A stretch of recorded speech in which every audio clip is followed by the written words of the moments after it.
Apa kabar sama pecinta film? Semoga semua sehat-sehat ya. Jika pada kesempatan yang lalu Ara sudah mereview film Detektif Chinatown yang pertama, kali ini Ara akan mereview sequelnya yang kini berlatar belakang di kota New York. Dengan pemeran utama yang masih sama, film ini dibuka oleh Chin yang sedang bermain game memecahkan kasus, tapi kalah sama pemain lain bernama Q. Wah, Chin ternyata baru sampai di New York nih buat ngehadirin nikahan paman jauhnya, Tang Ren dengan Asyang.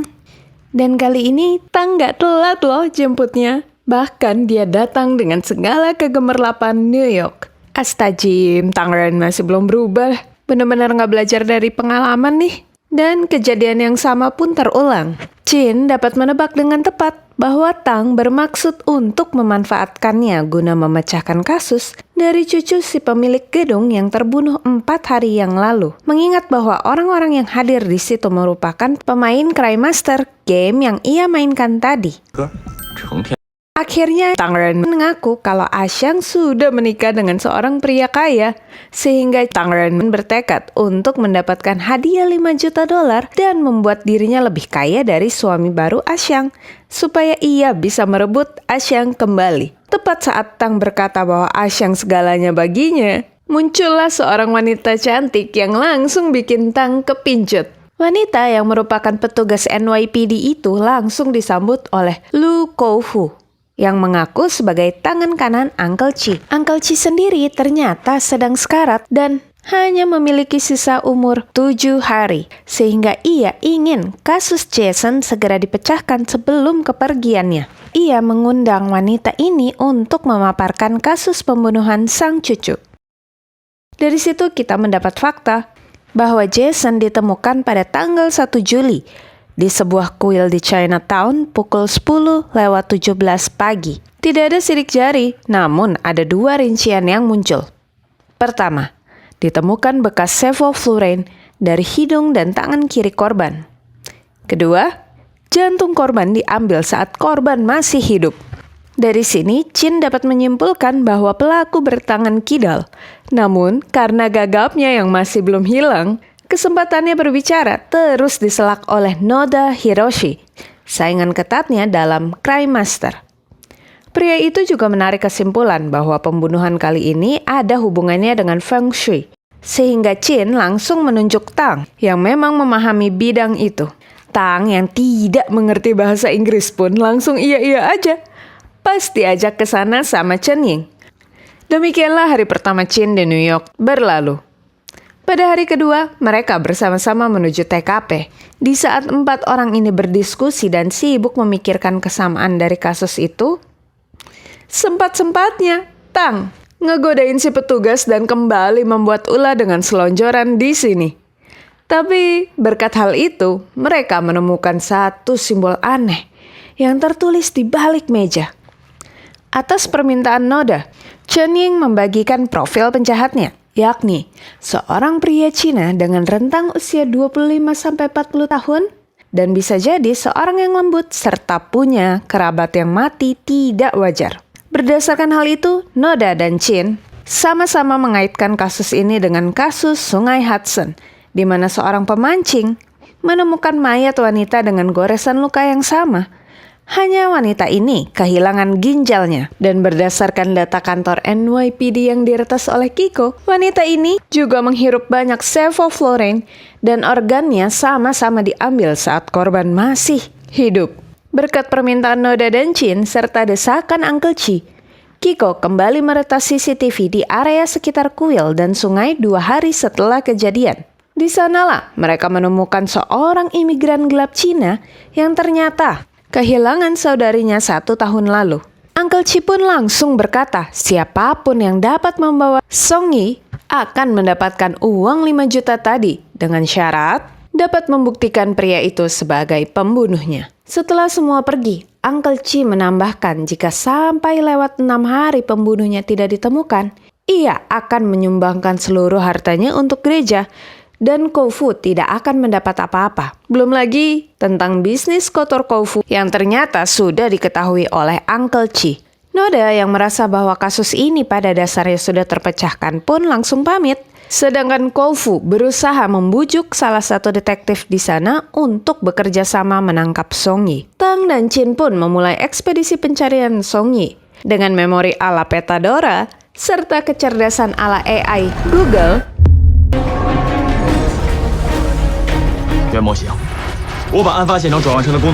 Chin berhasil menelusuri jejak Song Yi. Tepat setelah Chin menarik Tang pergi dan masuk toilet, Koufu muncul dan segera menangkap Song Yi. Koufu bahkan berencana untuk langsung membunuh Song Yi agar tidak perlu repot-repot membuktikan bahwa ia betul-betul pembunuh Jason. Di tengah jalan, tiba-tiba muncullah Donald bebek KW, gak sopan yang nyari ribut sama anak buah Koufu.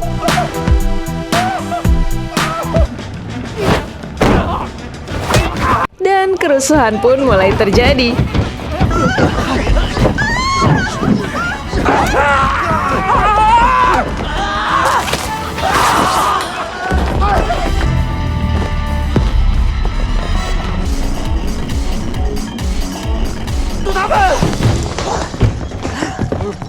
Koufu yang kekeh mengejar tiga pria ini mengikuti mereka masuk ke dalam sebuah pub.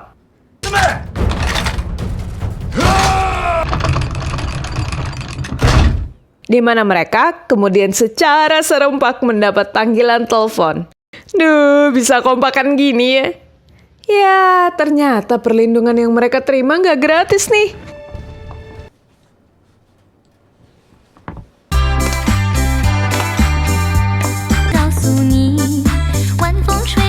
Yang dengan sopannya malah diabadikan oleh Chin dan Song Yi. Di jalan, Chin menanyakan, kenapa Song Yi bisa berada di dua TKP ini?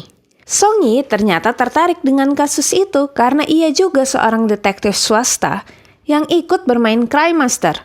Ya, meski saat ini masih peringkat 1000-an ya.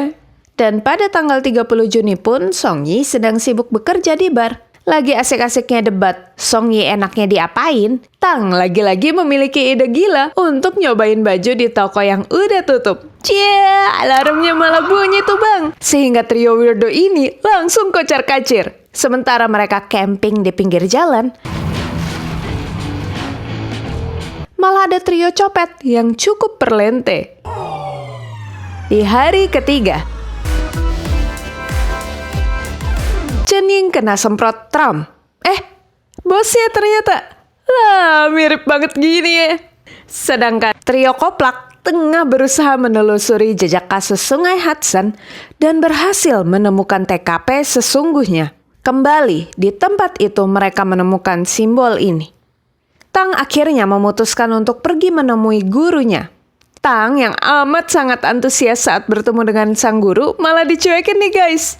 Karena Shifu malah tertarik dengan Chin yang dikiranya seorang gadis cantik. Wah, nggak nyangka Shifu ternyata mengenali tanda ini.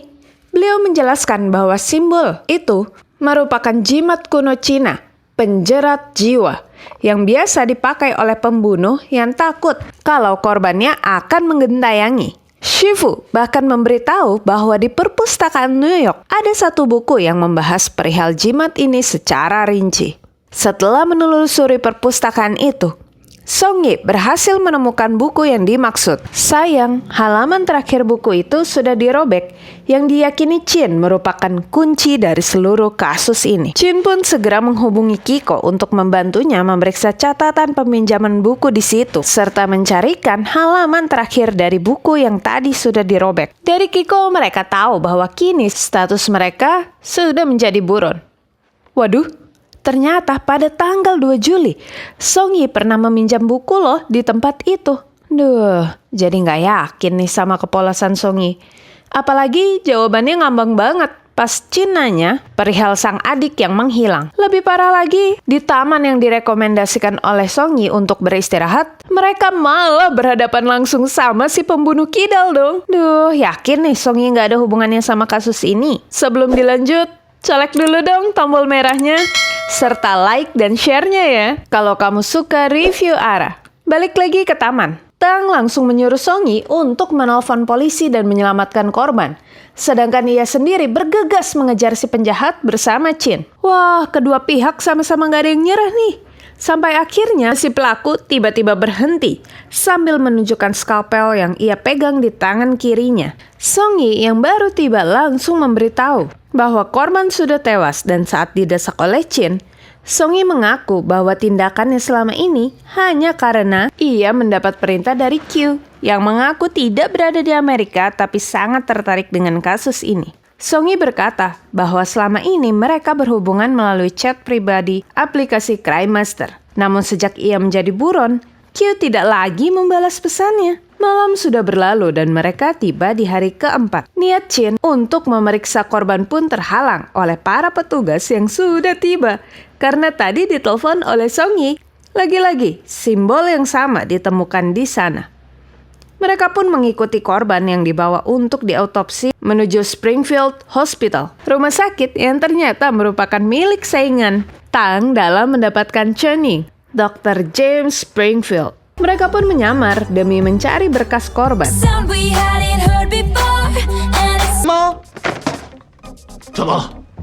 Nah loh, si dokter balik nih. Dan Song-yi yang gak kebagian tempat ngumpet langsung kabur setelah ngaku sebagai petugas kebersihan.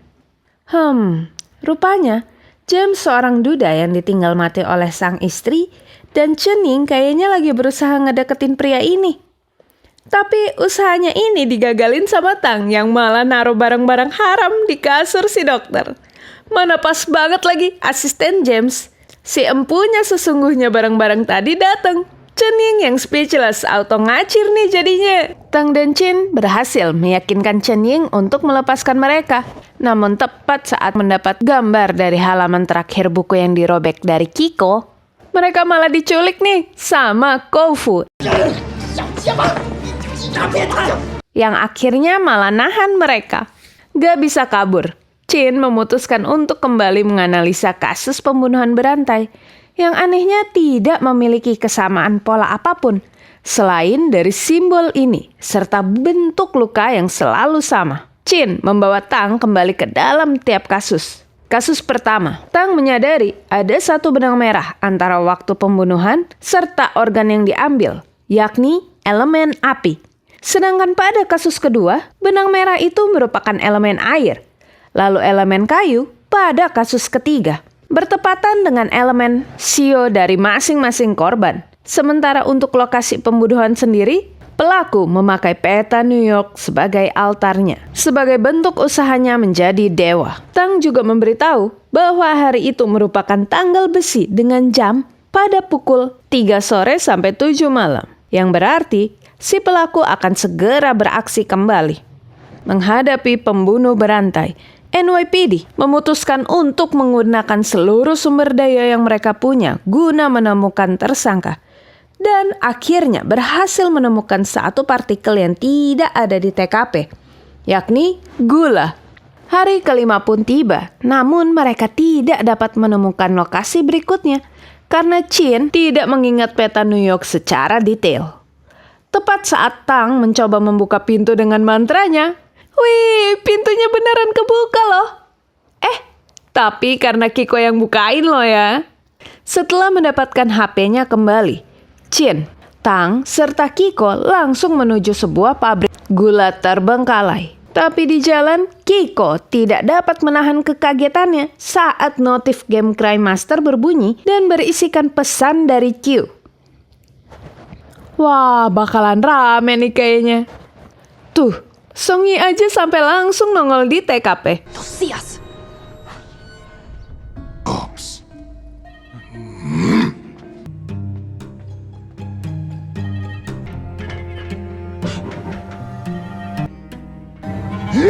Dan di tengah reunian seru itu, tiba-tiba saja muncul satu mayat di tengah mereka. Waduh, si Koufu dong yang ternyata menjadi korban kali ini. Suasana menjadi semakin seru ketika semua orang memperebutkan Song-yi. Sampai akhirnya, Trump KW memerintahkan agar semua orang ditangkap, kecuali anak buah Uncle Chi. Hari ke-6 pun mereka habiskan dengan mendekam di Hotel Rodeo. Dan saat Chen Ying datang, Chin menebak dengan tepat bahwa Koufu kehilangan paru-parunya. Tang juga membeberkan fakta bahwa hari ini merupakan elemen bumi dengan rentang waktu yang memiliki banyak variabel dan lokasi di tengah kota Manhattan. Namun, Chen Ying berkata bahwa ia akan mengambil hasil otopsi serta kembali mengingatkan mereka untuk fokus menyelamatkan Song Yi yang kini menjadi tersangka utama kasus itu. Dikala Kiko sibuk menyiapkan komputer portable-nya, Chin menyadari missing link yang sedari tadi mengganjalnya. Terlebih saat ternyata para korban ini pernah berobat di rumah sakit yang sama. Am I interrupting you? Wah, simbolnya dibikin tepat di atas Koufu dong. Wah, ini si Chen Ying berada dalam bahaya nih. Dibantu rekan sesama detektifnya.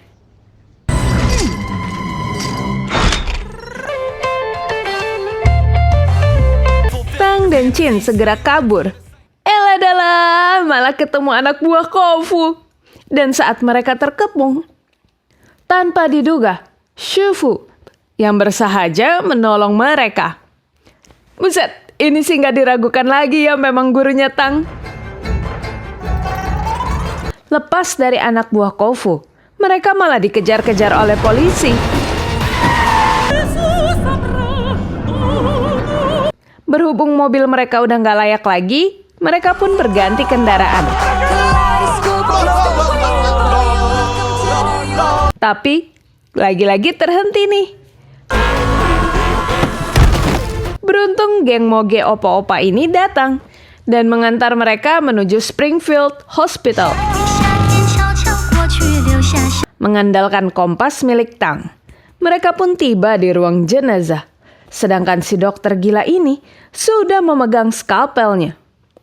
Nasib baik masih berpihak pada Chen Ying karena trio koplak berhasil menemukan pintu rahasia menuju altar. Wah, mana tuh si dokter? Ih, bikin horor kan pakai tiba-tiba nongol.